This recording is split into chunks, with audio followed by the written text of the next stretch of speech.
Pero mas nabuhay yung drive namin to make this film. Kasi na-realize namin na number one, marami talagang current generation na hindi pa nakakilala sa mga Tatlong Pare. And number two, even among all of us, may mga bagay na hindi pa natin alam. So it's a really great opportunity. Yun po.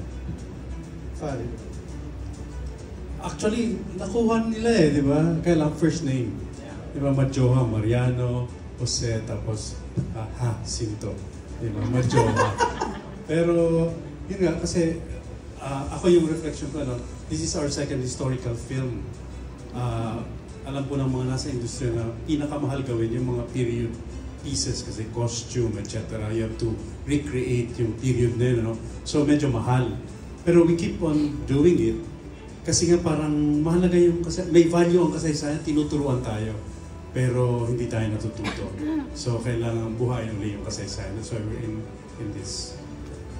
Tommy, since parang generation na sa totoo lang, di ako updated sa ganyan, di ko nakikita yan. Pero narinig ko yun eh.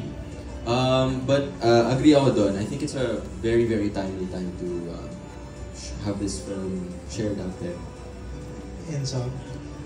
Medyo nag-full circle siya sa akin because I was a host for that particular season when that came out. And it was medyo nakakalungkot na sa kanila nang galing. And I also believe that they are educated kids, and for them not to be informed about as simple as Gumburza was very saddening.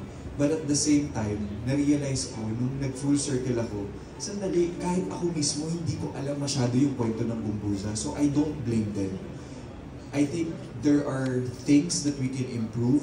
I am not an expert when it comes to this discussion, but there are things that we can improve in our educational system so that we can better understand why the Philippines is like this and why the Filipinos were fighting for this particular freedom that we are enjoying right now.